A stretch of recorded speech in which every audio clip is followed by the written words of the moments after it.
Episode की शुरुआत में अगले दिन की सुबह वो यही सोचती रही कि उसने किस क्यों किया। क्या वो मुझे हमेशा से लाइक करता था। वो उठकर बाहर आती है तो वहाँ जूयोन भी खड़ा था जो उसे अपने साथ वॉक पर चलने का पूछता है। इस पर वो हैरान होकर सोचने लगती है कि क्या अब मुझे ये प्रपोज करने ले जाने वाला है। वो उसके साथ चलते हुए ग्रैंडमा के स्प्रिंग वाटर के पास लाता है जिसका पानी बहुत साफ और मीठा था। वो उसे भी पानी पिलाता है तो ये हैरान रह जाती है कि ये मुझे प्रपोज करने नहीं लाया था क्या। तब वो गुस्से में जाने लगती है तो उसका पैर फिसल जाता है। वो उसे संभाल तो लेता है मगर फिर खुद ही जल्दी से बिना कुछ बोले चला जाता है। तब वो समझ नहीं पाती कि ये कल रात का जिक्र भी नहीं कर रहा और अब ऐसे नाटक कर रहा है जैसे कल रात कुछ हुआ ही नहीं। फिर वापस आने पर दादी उन्हें उनके स्टोर के साथ बिजनेस डील साइन करने पर हाँ कर देती हैं। अब दादी ये भी जान चुकी थी कि जूयोन योंगसुंग कंपनी के चेयरमैन का पोता और वहाँ का सीईओ है। जूयोन ने दादी को अपने बिजनेस से जुड़ने के बाद उनके लिए आइसक्रीम फैक्ट्री खोलने का भी वादा कर दिया था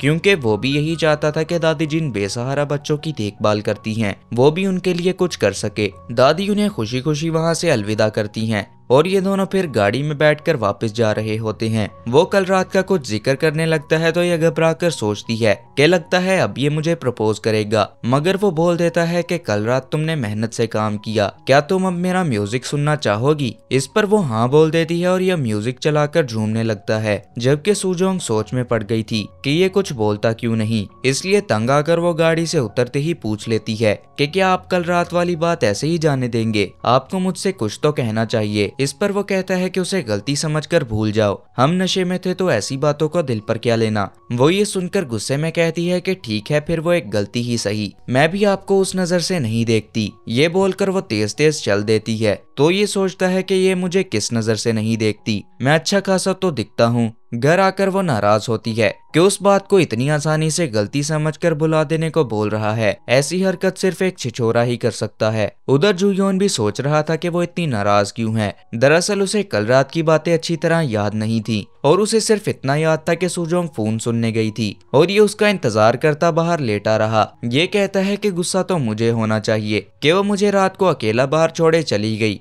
मगर मैं फिर भी इसे गलती समझकर भुला देने को कह रहा था और उल्टा वो मुझ पर भड़क रही है। सूजोंग भी रात को टॉय पकड़कर पीटते हुए कह रही थी कि अगर गलती हुई है तो बेशर्म माफी क्यों नहीं मांगता। फिर वो उसे गुस्से में फोन करके उस रात की सफाई मांगती है। क्या आप मुझे सब कुछ भूल जाने का इतनी आसानी से कैसे बोल सकते हैं, आपको कम से कम माफी मांगनी चाहिए। इस पर वो कहता है कि मैं बात का बतंगड़ नहीं बनाना चाहता, तुम ही मुझे नशे की हालत में बाहर लॉन में पड़ा छोड़ गई थी और मुझे सर्दी और मच्छरों में बाहर सोना पड़ा। तुम्हारी एक गलती पर मैं भला हंगामा क्यों करूं, इस बात को अब भूल भी जाओ। ये सुनकर वो हैरान रह जाती है कि इसे तो कुछ याद ही नहीं, जिस पर वो और भी ज्यादा गुस्सा होती है। अगले दिन नहाते हुए वो शीशे में खुद को देखकर सोचता है कि इस बात का क्या मतलब था कि वो मुझे उस नजर से नहीं देखती। मैं उसे अब साबित करूंगा कि मैं भी देखे जाने के लायक हूँ। फिर वो सेक्रेटरी क्वॉन से पूछ लेता है कि उन्होंने अपने हस्बैंड में क्या देखकर उन्हें पसंद किया था। वो उसे कुछ टिप्स दे देती हैं कि उनके हस्बैंड उम्र में उनसे भले ही छोटे थे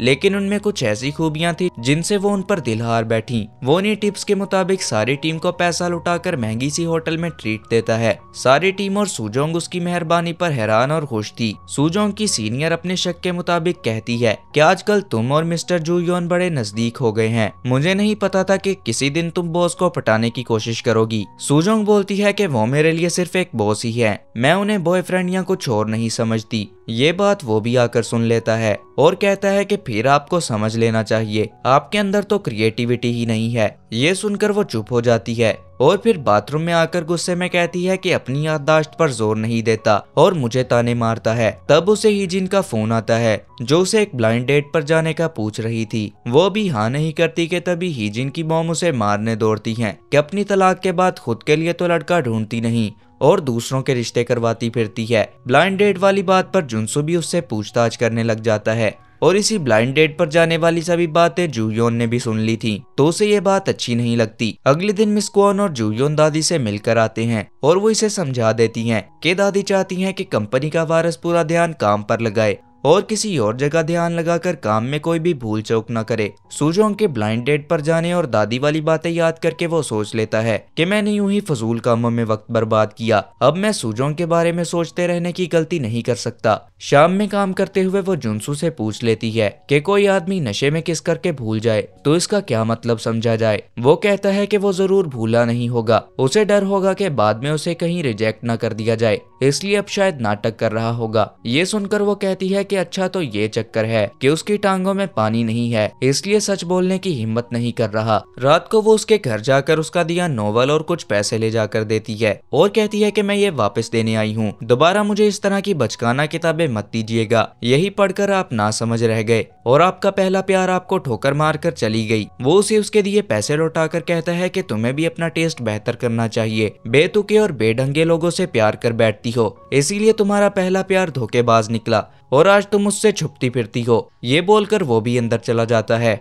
और ये बाहर खड़ी गुस्से में कुड़ती रह जाती है। तब वो उसी गुस्से में हीजिन को फोन करके उस ब्लाइंड डेट पर जाने के लिए हाँ कर देती है। ये खबर सुनकर हीजिन और सिनमून दोनों खुश हो जाते हैं कि ये लोग एक दूसरे से दूर जाएंगे तभी दोबारा दिल टूटने से बचेगा। बातों ही बातों में सिनमून उसे अपने प्रपोजल का भी पूछ लेता है कि वो उसे अब फिर से डेट के लिए हाँ करेगी या नहीं, मगर हीजिन का फिलहाल भी यही कहना था कि वो डेट के लिए अभी राजी नहीं। इन बातों पर वो थोड़ा दुखी हो जाता है। वापस घर जाते हुए उसकी एक्स उसे वापस डेट करने का बोल रही थी क्योंकि उसने जल्दबाजी में जेलस होकर ब्रेकअप कर लिया था, लेकिन सिनमोन का कहना था कि जो रिश्ता पहली बार में नहीं चला वो अगली बार भी नहीं चलेगा, इसलिए उसे कोई और लड़का ढूंढ लेना चाहिए। अगले दिन काम पर सूजोंग और जुयोन काम करते हुए काफी रूखे अंदाज में बात कर रहे थे और काम करने के बाद बिना कुछ बोले और कहे उठकर चल देते हैं। ऑफिस के बाहर जुयोन की नजर उस आदमी पर पड़ती है जो सूजोंग को डेट पर ले जाने आया था। सूजोंग को डेट पर जाते देखकर उसे अच्छा नहीं लगता, मगर वो कुछ नहीं बोलता और गाड़ी में बैठकर चला जाता है। ये और दादी एक अवार्ड शो में गए हुए थे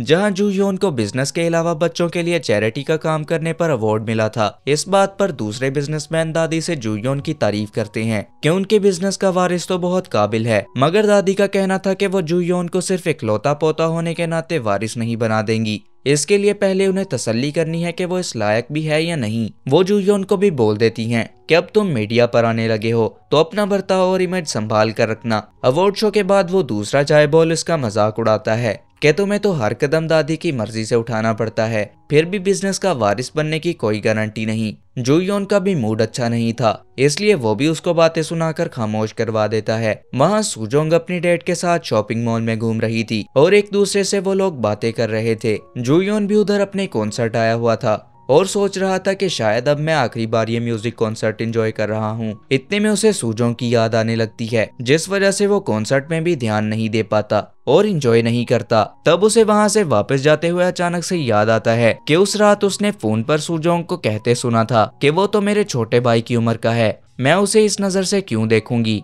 ये सुनकर वो बोला था कि मेरी उम्र कम है तो वो मुझे इग्नोर कैसे कर सकती है। इसी चक्कर में नशे की हालत में उसके वापस आने पर उसने उसे किस कर लिया था। ये सब अचानक याद आने पर उसे काफी हैरानी होती है। वहाँ सूजोंग जिस शॉपिंग मॉल में आई हुई थी वो वहाँ जाकर उसे ड्रेसिंग रूम के अंदर खींच लेता है और उस वक्त वो अपने उसी पार्टी वाले हुलिये में था। वो उससे ऐसे हुलिये में होने की वजह पूछती है क्योंकि उसे तो ये सब छुपा कर रखना था, मगर वो बताता है कि मुझे सब कुछ याद आ गया है कि उस रात क्या हुआ था। ये सुनकर वो भी हैरान होती है। अब ये लोग अंदर ही थे कि इतने में बाहर से एक लड़की रूम को खोलने की कोशिश करने लगती है और अंदर मौजूद ये दोनों एक दूसरे को काफी हैरानी से देखने लगते हैं। फिर इसी सीन पर इस एपिसोड का एंड हो जाता है।